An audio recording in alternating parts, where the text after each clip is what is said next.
மத்திய கல்வி அமைச்சர் புதிய கல்விக் கொள்கையை ஏற்றால்தான் நிதி ஒதுக்கப்படும் என்று பேட்டியளித்ததாக சொல்லப்பட்ட நிலையில் அதற்கு திமுக உள்ளிட்ட பல்வேறு கட்சிகள் எதிர்ப்பு தெரிவித்து வருகின்றன. மும்மொழிக் கொள்கையை திணிப்பதற்காக மத்திய அரசுக்கு முயற்சிக்கிறது என்று கடுமையான கண்டனங்களை பதிவு செய்து வரக்கூடிய நிலையில் திமுக இதற்காக நாளை போராட்டத்தை அறிவித்திருக்கிறது. தற்போது சென்னை அண்ணா அறிவாலயத்தில் திமுக எம்எல்ஏ எழிலன் செய்தியாளர்களை சந்தித்து வரக்கூடிய சூழ்நிலையில் தமிழ்நாட்டில் இந்தி படிப்பதற்கு எந்த எதிர்ப்பும் இல்லை, விருப்பப்பட்டவர்கள் இந்தி பிரச்சார சபாவில் இலவசமாக இந்தி கற்கலாம் என்று திமுக எம்எல்ஏ கூறியிருக்கிறார்.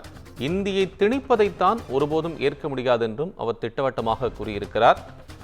இதை எதிர்த்து நாளை மாவட்ட ஆட்சியர் அலுவலகத்தின் அருகில் போராட்டம் அறிவிக்கப்பட்டிருக்கிறது. அந்த போராட்டத்தில் திமுகவுடைய மூத்த உறுப்பினர்கள், அமைச்சர் மற்றும் கூட்டணி கட்சியுடைய மூத்த முக்கிய உறுப்பினர்கள் இதில் பங்கு பெறுவார்கள் என்று எதிர்பார்க்கப்படுகிறது. ஏற்கனவே அது தொடர்பான அறிவிப்பும் வெளியாகியிருந்த சூழ்நிலையில் சென்னை அண்ணா அறிவாலயத்தில் செய்தியாளர் சந்தித்த திமுக எம்எல்ஏ எழிலன் இது தொடர்பான போராட்டம் தொடர்பான முக்கிய தகவல்களை கூறியிருக்கிறார். கூடுதல் விவரங்களுடன் செய்தியாளர் கீதன் இணைப்பில். உங்கள் விவரம். வணக்கம். தமிழகத்திற்கு மத்திய அரசு சமகர சிக்ஷா நிதியை வழங்கவில்லை. அதற்கான காரணத்தை மத்திய அமைச்சர் தர்மேந்திர பிரதானிடம் செய்தியாளர்கள் காசியில் கேட்டபோது மும்மொழி கொள்கையை தமிழக அரசு தொடர்ந்து ஏற்க மறுத்து வருவதாக தெரிவித்து இந்த கொள்கையை ஏற்றால் மட்டுமே நிதி வழங்க முடியும் மற்றும் PMC திட்டத்திலும் சேர வேண்டும் என்கின்ற அந்த கருத்தை எல்லாம் முன்வைத்திருந்தார். இது தொடர்பாக திமுக கூட்டணி கட்சிகள் நாளை தினம் போராட்டம் அறிவித்திருக்கின்றன.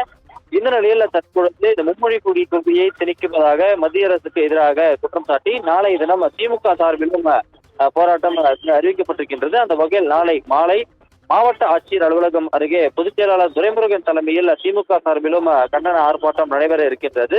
இது தொடர்பாக இன்று சென்னை அண்ணா அறிவாலயத்தில் செய்தியாளர்களை சந்தித்த சட்டமன்ற உறுப்பினர் எழிலன் பட்ஜெட்டிலும் தமிழகத்திற்கான உரிய நிதி பங்களிப்பு வழங்கப்படவில்லை, தமிழகத்திற்கான திட்டங்கள் எதுவும் ஒதுக்கப்படவில்லை என்று குற்றம் சாட்டியிருக்கின்றார்.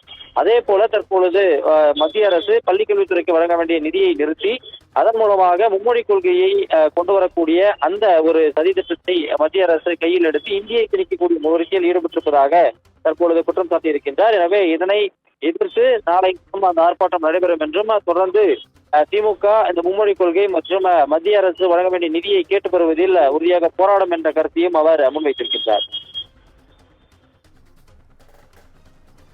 அண்மை விவரங்களுக்கு நன்றி.